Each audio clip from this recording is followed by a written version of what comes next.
Welcome back to The Europeans, the podcast about the large and ever more complicated continent that we call home. It's messy, but we like it here. This is Katy in Paris, where 2025 has got off to a very windy start.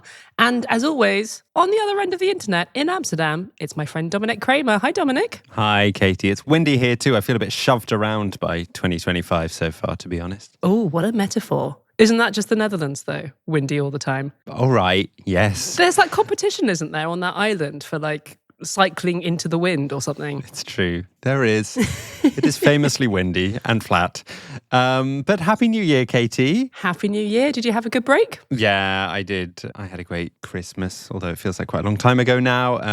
But yeah, I love Christmas. I know that's kind of not popular to say. Basic. But I find it just great. I also just love stopping working for a bit. That is nice. I'm glad you got to do that because it's not very often that you do. No, it's true. I deliberately made it happen this year and I'm glad I did. And I feel healthy. Oh. It's the beginning of January and I'm well. And I think you are almost well as well, which never happens. I am enjoying this 2-day window of feeling relatively healthy where my nose is working properly. My son has just gone back into creche to collect a whole new range of bugs that have developed across France over the holidays. So I'm looking forward to catching those. Good luck with that. But enough chat about wind and working noses. What are we talking about on the show this week? Well, this week we're going to be discussing something that is becoming more and more of an urgent question. What to do about the crumbling state of democracy in Europe. We're going to be speaking to Tom Theuns, author of a new book called Protecting Democracy in Europe. And the lovely thing is, despite this being quite a bleak topic that gets a lot of people feeling quite worried, understandably, Tom has good ideas and a great smile. They can't see his smile. That's very true. Unfortunately, maybe you can hear it. I think you can. So it's not just a depressing description of the current state of affairs, I promise, which, let's be frank, is pretty depressing. That's coming up later on in the show. But first, it's time for our first Good Week, Bad Week of 2025. Good Week, Bad Week. Who has had a bad week? Well, seeing as this is our first episode back since we celebrated the start of a new year, I'm giving bad week to fireworks. Oh, so you're one of these New Year's killjoys that hates fireworks. I love fireworks. Well, yeah, I wanted to ask you. So you love them? I love them. I don't hate them. I can totally understand why you and probably lots of people listening are fond of these colourful explosions in the sky that... I see that they're kind of amazing things that give us a sense of collective celebration. They transform our skies and shake us out of our daily mundane existence. They're pretty and we've been doing it for millennia. Yeah, I get it. But they're also incredibly dangerous. And in some parts of Europe, the way the fireworks are being used and the types of fireworks that are being used is increasingly causing injury and, in tragic cases, even death. Shall I run through some of the depressing stats from this year's New Year's Eve celebrations to put you off them? Be my guest. So, yeah, tragically in the Netherlands, 2 people died from fireworks injuries and dozens of Dutch people had fireworks injuries that resulted in amputations. Oh my God, wow, I didn't know that. 5 people died in Germany. Many were injured due to fireworks and at least 36 apartments were made uninhabitable in one incident in Berlin due to a firework explosion. Oh my God. In Italy, 309 people were injured by fireworks, the highest number in 10 years. And in Belgium, there was an increase in face and hand injuries, as well as a worrying trend of fireworks being used to target police, a trend which is not unique to Belgium. So, yeah, that's just some of the depressing reports that I found, but it really does seem like Germany and the Netherlands are the countries where this problem is most pronounced, especially in the big cities. And yeah, I live in Amsterdam, and I have to say it's quite extreme here. It has been for quite a long time, but it does seem to be getting more and more extreme. I noticed there are just more fireworks, in my perception anyway, and some of them are just horribly loud bangs without much of the pretty colours in the sky. Pointless. Exactly. And I find it weird that there's an increase in fireworks because officially there is a consumer fireworks ban in Amsterdam, along with 18 other Dutch cities. Oh, so you're not supposed to just buy fireworks and set them off at home? No, you're not allowed to do that. But that's like a big part of Dutch culture, right? This is the thing. Yeah, I mean, that's a good question. Is it a big part of Dutch culture? It's become a big part of Dutch culture. I was looking into it, and actually it doesn't go back so far that it's kind of become part of the culture war, but it's relatively recent that it's been seen as a Dutch thing. I actually saw a TikTok by that comedian, you know, the double Dutch guy? Love him, yeah. He did a very funny New Year's video about the Dutch relationship with fireworks. The Netherlands spends over 100 million per year on fireworks and just sets them off in the street. It is not flashy, it is not pretentious, and it is very, very dangerous. Hey! Anyway, yeah, there are a lot of fireworks around at the moment in the Netherlands, and the police are not enforcing the ban. And I think that's partly because it's just really difficult to stop people setting them off once they have them. The mayor of Amsterdam, Femke Halsema, said that it's not going to be possible to control it without a national ban on the sale of fireworks coming into force. And is that something that is actually being considered in the Netherlands? No, it's not. Despite pleas from city mayors, from doctors' associations and from the police, the Dutch Prime Minister Dick Schoof said last week that the government is not going to put forward a bill for a national ban because there is no majority for this amongst the coalition parties. And he also made the point that even if there were a national ban on consumer fireworks, a lot of the fireworks are bought from abroad.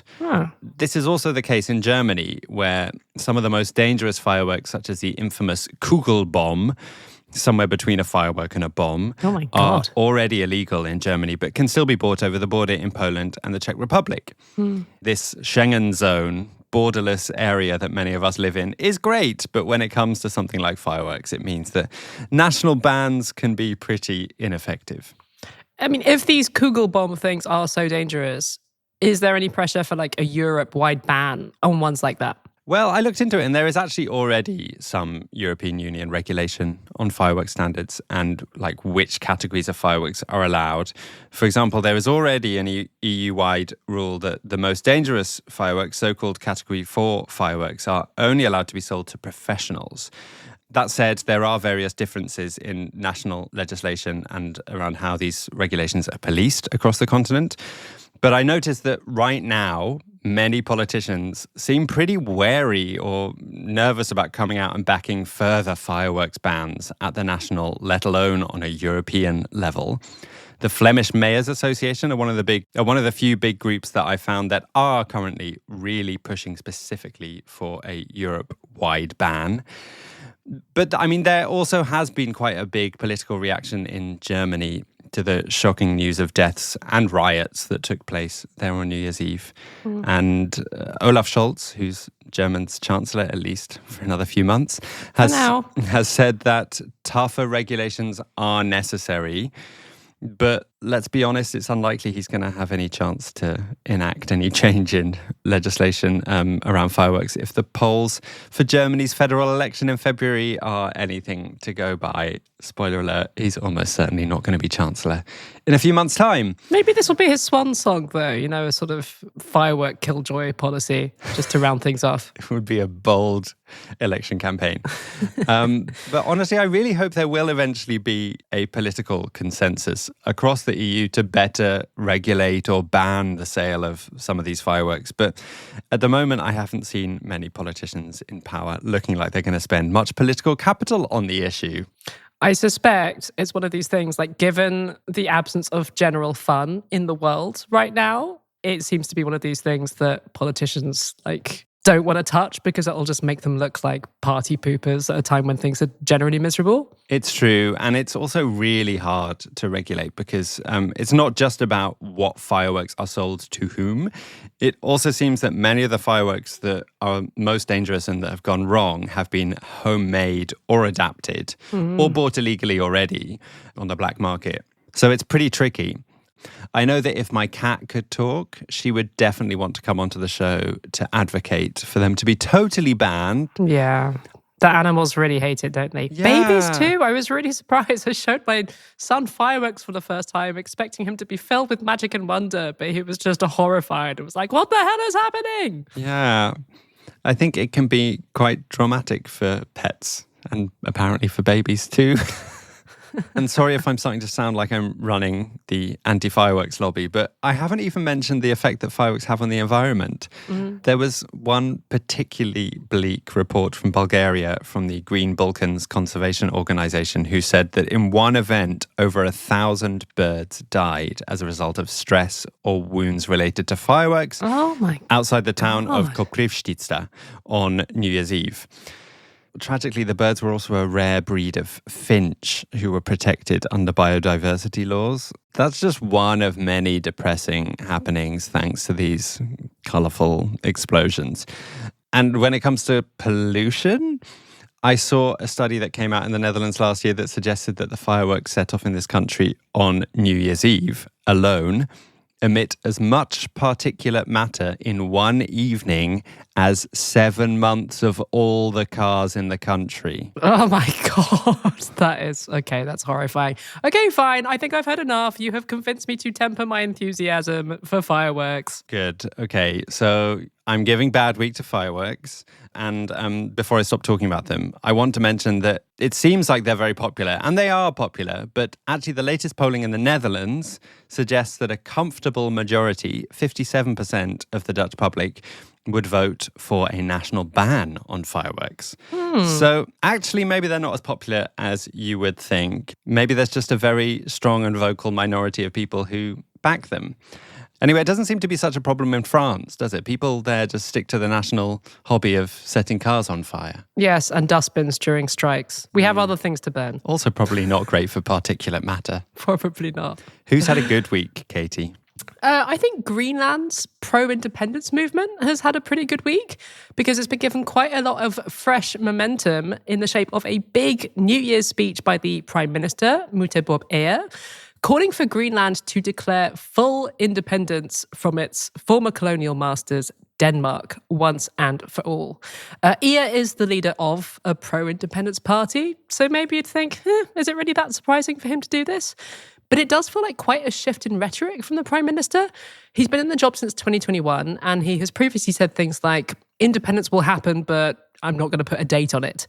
In this speech, he talked about throwing off the shackles of Danish colonialism, and he kind of hinted at the idea of a referendum on independence in April, which is when Greenland is having its elections. Before we go any further, Katy, can you give us like a quick reminder about like the relationship between Greenland and Denmark? Because it used to be like a full colony, right? I know some of it because I've watched Borgen, obviously, but it needs brushing up in my mind. Right, so Greenland was a full colony of Denmark until the 1950s, when it became supposedly just a part of Denmark proper. Then in 1979, it was granted something called Home Rule. So some autonomy, things like having its own parliament. And then in 2008, Greenland held a referendum on whether Greenlanders wanted more autonomy, which they did in large numbers. And so in 2009, it became what's called a self-governing territory. So in practice, it meant things like Greenlandic becoming the official language, having control over most of its policies, things like health and education, but not control over its own foreign policy. That is still set by Denmark. People who aren't familiar with Greenland are often quite surprised when they find out about this continuing relationship with Denmark for the first time. Because obviously on the map, you know, this absolutely huge island, it is the biggest island in the world, apart from Australia. Is it? It is. It is so huge. And geographically, it feels like basically a part of North America. Oh. Awkward. Yeah, more on which later. But yeah, Greenland was colonized by both Denmark and Norway in the 17th century. The Danes stayed. And even though this has been seen by some historians as one of the less brutal examples of colonization in world history, I mean, I guess everything is relative, it was still ultimately about exploiting Greenland's resources for the benefit of Denmark, while trampling on Inuit culture, trying to make local people more like Danes, and generally being racist for centuries.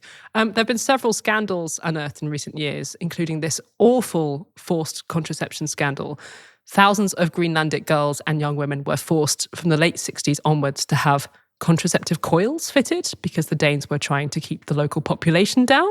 Whoa. It is just horrific. Lots of these women suffered gynecological problems and fertility problems in the years that followed, and more than 140 of them are now suing the Danish state. So there is a lot of ugly history, but up until now, Greenland has stayed in this union with Denmark by choice.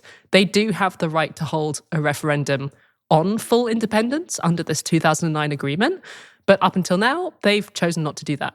And what does the polling look like? Like, does a majority of residents in Greenland support independence? Well, the opinion poll data is pretty sketchy. We're talking about the most sparsely populated territory on Earth. It is the world's biggest island, but it also has a population of only about 60,000 people, which I guess maybe makes it harder to do like regular and accurate opinion polls. The latest poll I've been able to find is from 2019, when about 68% of Greenlanders supported the idea of full independence at some point within the next 2 decades. The general consensus is that a majority of Greenlanders probably are pro-independence, but that there's disagreement over what that process should look like and when it should happen. A lot of the debate has to do with the economy. So Greenland still gets quite a lot of cash every year from Denmark, about 500 million euros, which is about 15% of its GDP. So it is still quite dependent on Denmark for money, and fishing makes up the vast majority of its exports. However, in recent years especially, there has been a lot of speculation over whether Greenland could be sitting on a gold mine, literally. Not just gold, actual gold, but also all kinds of other valuable minerals like iron ore, zinc, diamonds, oil, also loads of the rare earths that we need to make electronics. It's never been a secret that Greenland has all of this mineral wealth, but it is also an island that is like 2/3 covered in ice. So the thinking is that as climate change comes for us all and wreaks devastation, a silver lining for the government of Greenland is that all of these minerals are potentially going to become much easier to extract as the ice melts. Ka-ching! Yeah. So that subsidy from the Danish government might not be quite so needed. And interestingly, in his big speech making the case for independence, he specifically said that he would like Greenland to be able to go it alone on pursuing new trade agreements. He's an interesting guy here. His party is left-wing and environmentalist, and it came to power on the back of its opposition to a big mining project. But at the same time, if it does want independence, extracting all of these minerals presumably has to be a part of that future, and quite a big one. Is it these minerals that are also making Greenland an island that Donald Trump is interested in? Yes. So as you may have seen, Donald Trump offered to buy Greenland last month. It's not actually the first time he's done this. He offered to buy Greenland last time he was in office, back in 2019. This time around, Trump's wording feels a little concerning. He posted, quote, "For purposes of national security and freedom throughout the world, the United States of America feels that the ownership and control of Greenland is an absolute necessity." Greenland does have a big US Air Force base on it, and generally Greenland has this hugely strategic location for the US, given that it is, well, physically near the US in the Arctic, an area that Russia and China are also increasingly interested in. And especially because as the ice melts, it's getting easier for ships to pass through this region. Coming alongside a bunch of comments about taking over other people's territory from Panama to Canada, doesn't feel great that Trump has said it is necessary, quote, for the US to control Greenland. But in any case, Greenland's prime minister shut down this idea very quickly. He said that Greenland is not for sale and will never be for sale. I did see this morning, we're recording on Tuesday, and Trump Jr. is visiting Greenland today. Yes, interesting tourism trip. Supposedly a private visit, but... Okay. I mean, if anything, look, I think Trump casually seeking to buy the island is probably good for EU's independence push. Like, on a basic level, it highlights the fact that this island is seen as valuable by others, right? And it certainly seems like Greenland's old colonial masters in Copenhagen are getting a bit rattled. On the same day that Trump offered to buy the island, Denmark announced a massive increase in defense spending in Greenland by at least 1.3 billion euros. Whoa. They did say the timing was a coincidence, but interesting. And then on Monday, there was this move by the Danish king, who is still Greenland's head of state, even if the government is mostly autonomous. The king changed the royal coat of arms to stick a much bigger, more prominent polar bear on it, which maybe sounds a bit ridiculous, but it is a symbol of Greenland. And the king did say in his own New Year's speech last week that, quote, all the way to Greenland, we belong together. So he is clearly not wanting to let go of this territory, even though it's out of his hands. If Greenland's government wants to hold a referendum, there is nothing that King Frederick or the Danish government can do about it. But whether that referendum is indeed coming later this year, watch this space. It's that time in the show where we like to shower our supporters with thanks. Thank you, supporters. And a special thank you to the newest ones, who I will now thank by name. And it's quite a long list because we've had this much needed Christmas break. So here goes. Thank you to Jordan, Jessica, Juan, Charlotte, Mary, Veet, Tamsin, Carlton, Katarina, Louise, Indra, Julia, John, Jonas, Ingrid, David. And also to Die Rosendukaten, which is Agatha, Maya, Emmy, Ines, and Thomas. And also thank you to Rafa and Nicolaj for increasing their donations. Hooray! Thank you all so much. While I was snivelling through the Christmas holidays, there's a little trickle of emails saying that people were supporting the show to keep podcasts like this one, the ones that we do every single week, to keep those podcasts in your ears.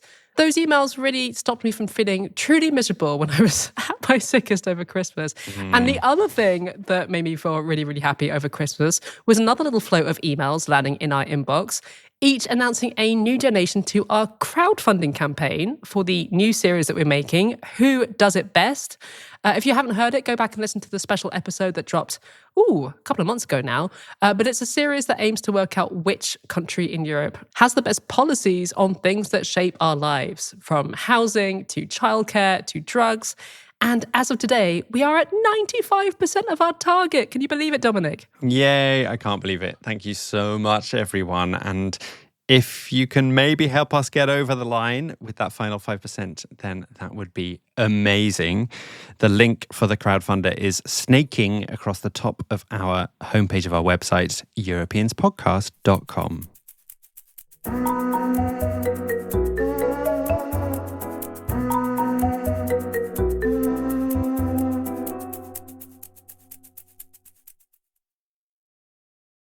Something that has been dominating the headlines at the start of this new year in Europe is the meddling of a certain tech billionaire who seems to be more and more interested in interfering in European politics. Yeah, it feels like almost every headline in the news has something to do with Elon Musk. I think it's because we don't know what to do with it. But it is also really striking. Like, if you look at Elon Musk's Twitter account from recent days, it is wall-to-wall Europe. He seems to be kind of obsessed with what's happening on this continent. Why are you so obsessed with us, Elon? Get over it, Elon.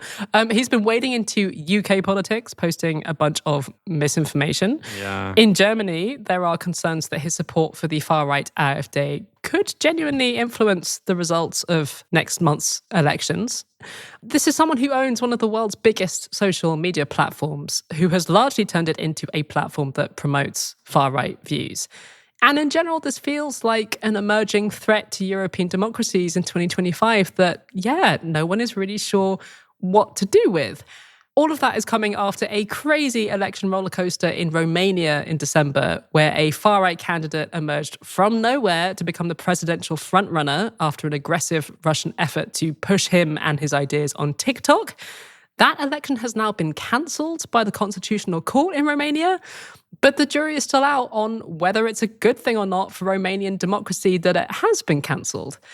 All of that is to say that the picture facing European democracies at the start of 2025 is messy and worrying, and we need some help untangling it, which is why our first guest of the year is Tom Theuns. Tom is a researcher in European politics at the University of Leiden in the Netherlands, and he has literally written the book on European democracy.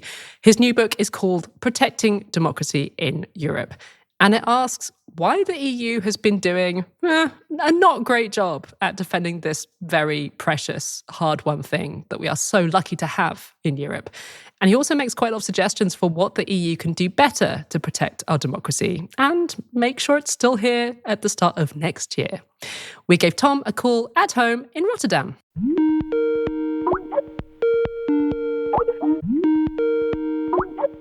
Tom, thank you so much for joining us. Thank you very much to have me on the show. When we first spoke, You used an image that has stayed with me ever since, which was this expression, democratic salami, delicious. What do you mean by democratic salami, and how does it apply to the way that you think about what's been happening in Europe? So it's actually an oldish image. As far as I know, it comes from a Hungarian guy called Matthias Rákosi, who was a communist leader in the 40s. And he described the process of kind of obliterating the opposition in Hungary as a process of slicing a salami. So you always take off a little slice so that people don't get too stressed out. But the ultimate effect is that, the whole salami is gone. And in this case, Hungarian democracy has gone.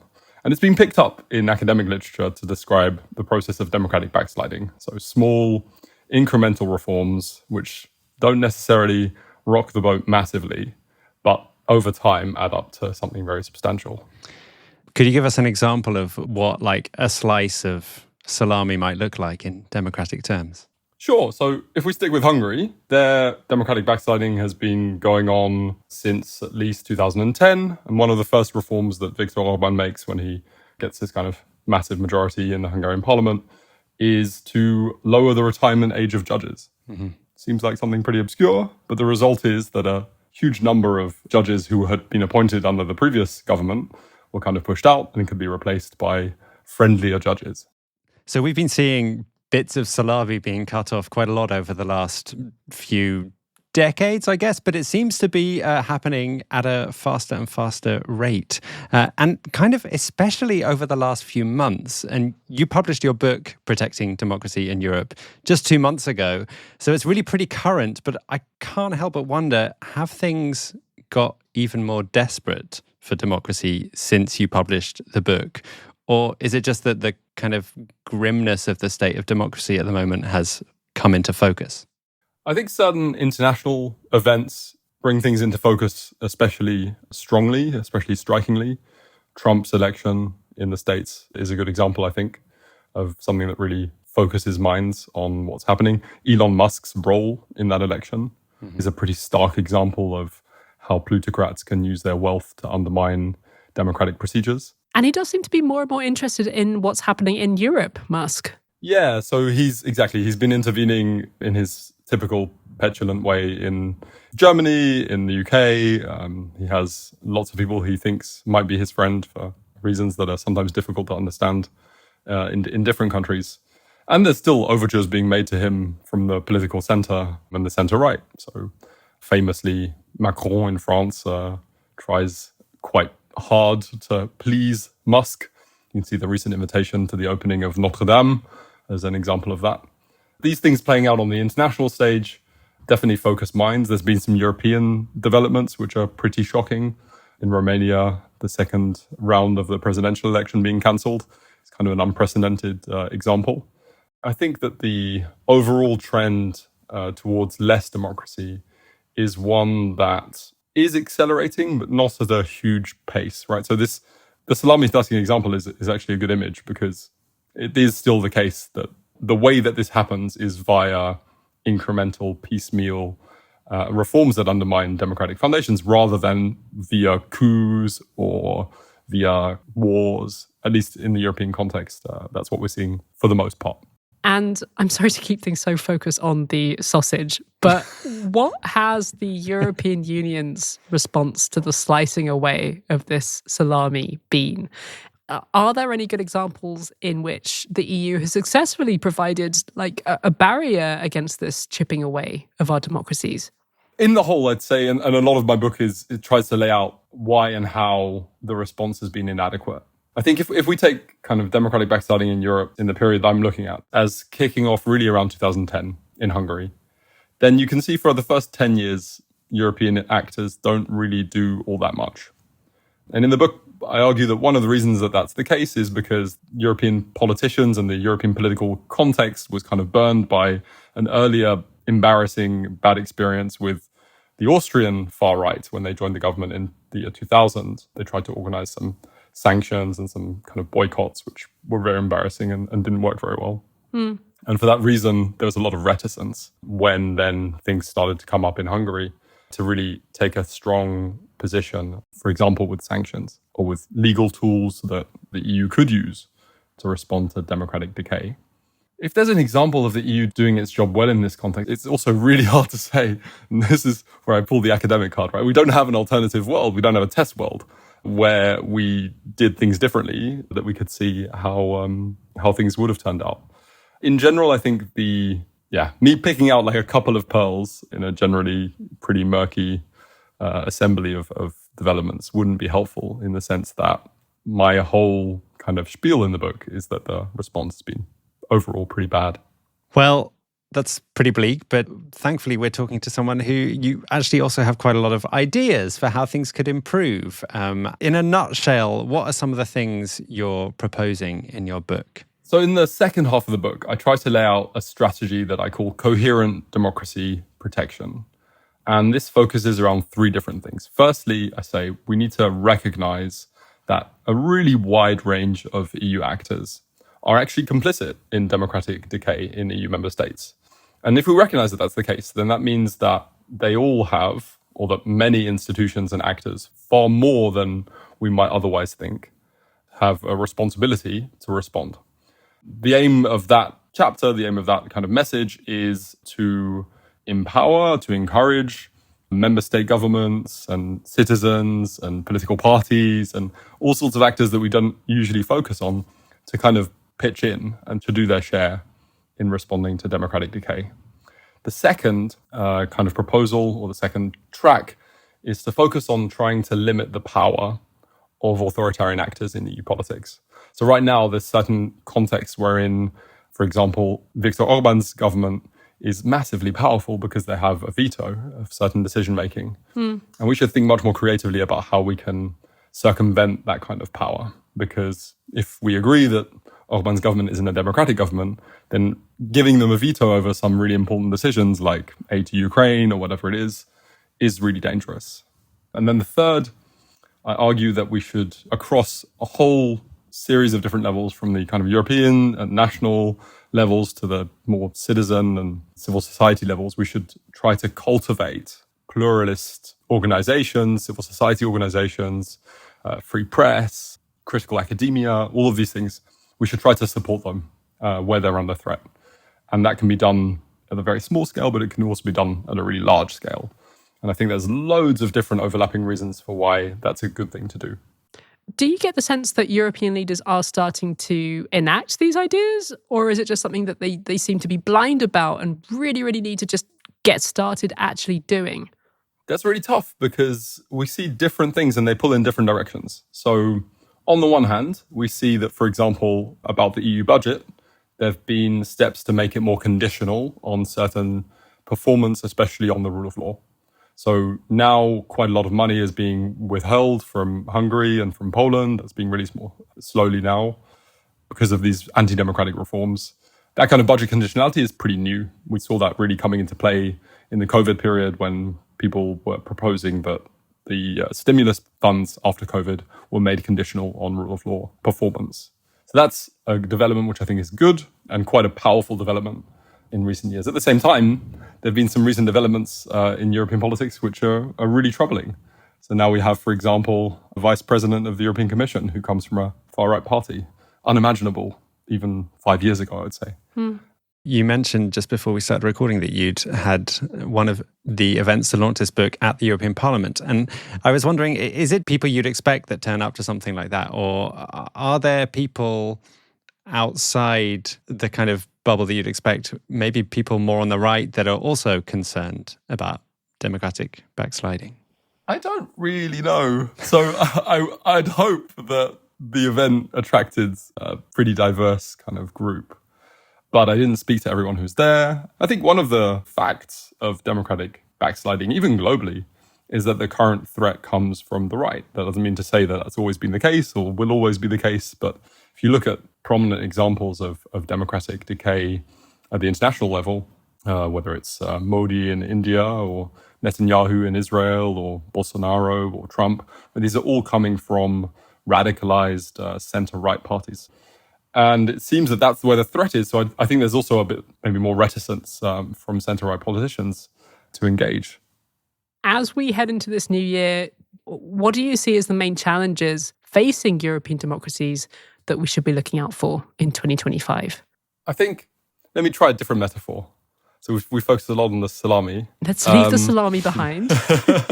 But a similar metaphor is the frog, right, in the pot.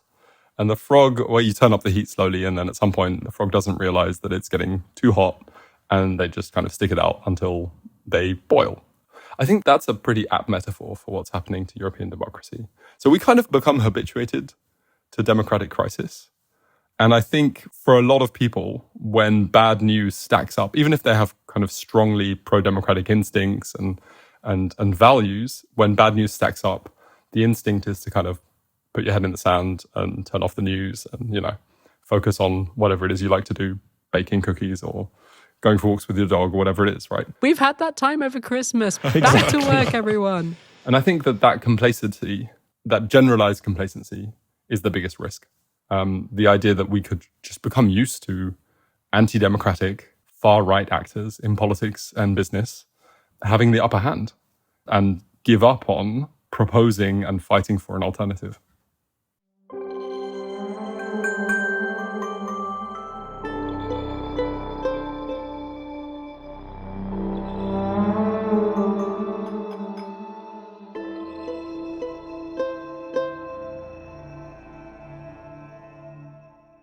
That last warning from Tom not to let the frog boil is kind of the kick up the arse I've been needing to start paying attention again after the holidays.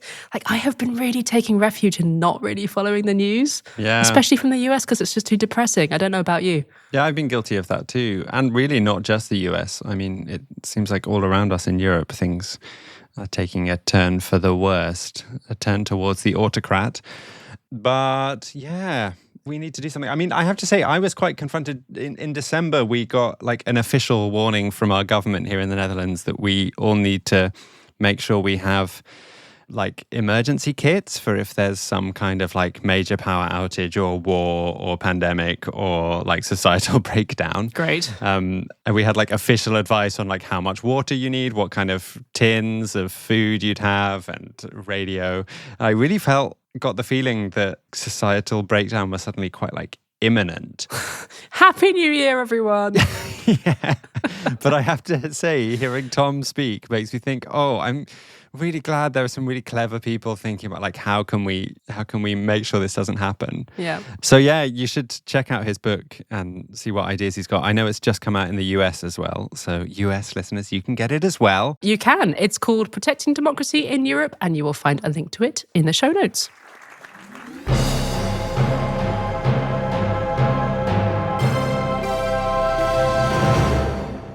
What did you enjoy watching, eating, listening to, or otherwise generally consuming over the holidays, Dominic? I enjoyed so many wonderful European cultural things over these holidays. I have a long list that I can slowly go through over the next few months, which is great because usually I feel like I don't have any time to watch anything. But I'm going to start today by recommending a film called My Favorite Cake. Oh, sounds great. Yeah, it's an Iranian film actually, but I'm allowing myself to talk about it here on the Europeans podcast because it was co-produced in Iran, Sweden, France, and Germany. It's a romantic drama that follows a 70-year-old woman living in Tehran who wants to find a boyfriend, and it's equal parts charming, tragic, and funny. It's actually amazing how it manages to be funny despite being made in quite a repressive context. And even though it's not exactly a broadside against the Iranian government, the horrific rules and restrictions that Iranian women have to deal with every day are a key aspect in the film. And probably for that reason, the filmmakers have become a target of the Iranian regime since this film was released. The directors, who were a husband and wife couple, they've been under a travel ban since they tried to leave the country for the premiere in late 2023. And they are currently facing trial for propaganda against the regime, breaking Islamic rules by making a vulgar movie and spreading prostitution and libertinism. It's terrible. There is no prostitution in the film. So yeah, the deeply depressing aftermath of this film is, I think, all the more reason to seek it out. It's beautiful and charming. And it's available to rent online on various different platforms, depending on where you live. But yeah, I highly recommend you fork out the €7 or €8 you will probably have to pay to rent it out. It's called My Favourite Cake. I am adding that to my list immediately. It sounds great. What have you been enjoying, Katy? I also watched a really great film.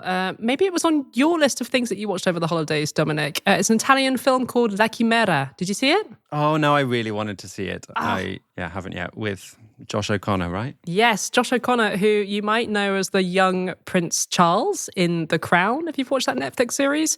But in this, he is speaking Italian. It is an Italian movie set in the 1980s, and it is about a group of tombaroli, or tomb raiders.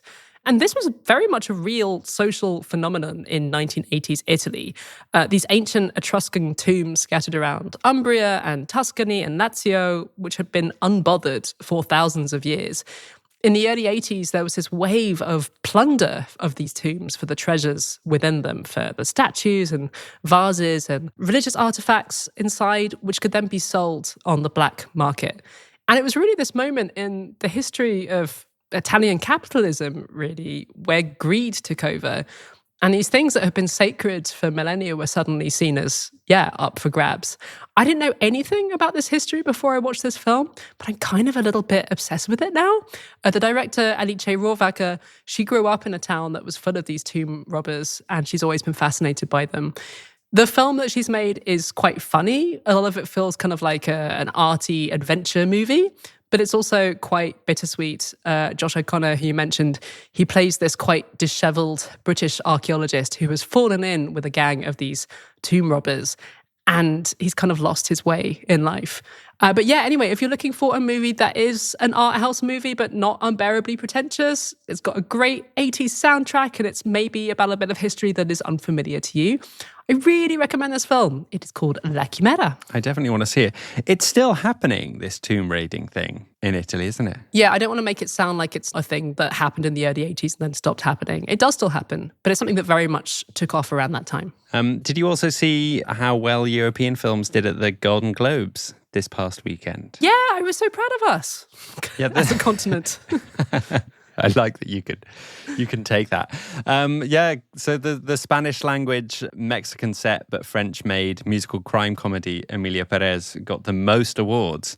And that wasn't a huge surprise. But what was a big surprise was that in the best animated film category, a Latvian film called Flow beat out stiff US competition, including Inside Out 2, Moana 2, and The Wild Robot to win the award. Love that. I really want to see this film, Flow. It's independently made, and it's a film about a cat, and it contains no dialogue and was rendered on free open source software. So I want to watch it, and actually I want to speak to the filmmaker who made it. So maybe that will be a future interview on this show. Stay tuned.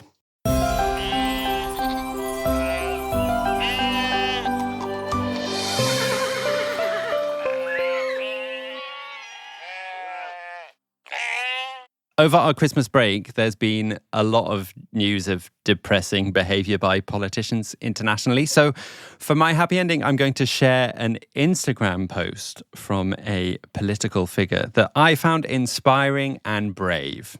It was shared with me by former resident of Barcelona and our producer, Katz Laszlo, and it's a post from the former mayor of Barcelona, Ada Colau. She was mayor from 2015 until 2023, and I think I'll just read it, translated with the help of the robots. Thank you, robots. Thank you, robots. It's connected to a photo of her belly button. Okay. And it says, "Yet another stigmatized topic related to women. Another one.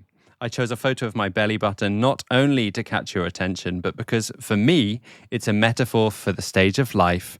Like so many women in our 50s, our abdomen is no longer as firm and often carries scars. In my case, 2 C-sections and surgery for a post-pregnancy hernia. And yet, perhaps because of that, we feel more connected than ever to life and to desire. Perimenopause is when periods start to become irregular. I've spent the last year where they disappeared for 3 months, came back for another 3, and so it continues. Officially, according to medicine, you're not officially in menopause until you've gone a full year without a period. However, the changes start before this official recognition. And as is often the case with women's health, they're not given importance, which means there's almost no public conversation or information. It's even frowned upon to talk about it. Well then, let's talk about menopause because it's in our best interest. Love that. In my case, I feel like I'm speaking as me, but I just remind everyone I'm speaking as still Ada Ada. Colau. I'm still Ada, yeah? In my case, I'm experiencing hot flashes that wake me up in the middle of the night. I know it's essential to strengthen muscle mass and do strength exercises, though I'm still not sure how to do that at home because I won't go to a gym. I know myself. I'm also not clear if there's anything specific about diet to consider other than following a healthy diet as we should at any age. On the other hand, I feel more alive than ever, eager to dance with friends, full of erotic desire, contrary to stereotypes, and eager to keep learning and creating. So I ask you, especially the women who are in the pre, during, or post-menopause phase, to share your questions and what you've learned, especially anything that brings us joy, because we only have one life and we need to live it, enjoying it as much as possible, showing off our belly buttons and letting our hair down, alone or with friends. What an awesome post from a politician. I don't think I've ever heard anything quite like that, but I love it. It's amazing, isn't it? So great. Thank you, Ada, for sharing that with the world. That is all we have time for this week. And apparently 1 week of podcasting was quite enough for you, Dominic, because you're away next week. Sorry, I've got a really busy January with rehearsals. It's one of those periods where I don't have a single day off for the next 3 weeks. Are you singing something fun? I'm singing lots of different things that are fun, yes, in lots of different languages. So I'm not sure if my brain is going to cope, but we'll see. Maybe it's best that you're not here next week then, because speaking English might be hard for you. But producer Wojciech will be joining me, and I'm very much looking forward to having him with me. In the meantime, until then, you can find us on Blue Sky and Instagram, and you can also send us an email if you've got thoughts on this week's show. hello@europeanspodcast.com. This week's episode was produced by Katy, Lee, and Wojciech Oleksiak. Thank you both. Please do consider helping us get over the line on the crowdfunder if you've got a spare few euros or dollars or pounds, or we'll accept anything. The quicker we get there, the quicker we can stop talking about it. It's true. Happy singing, Dominic. See everyone next week. Thanks. Ciao. Taku sagut.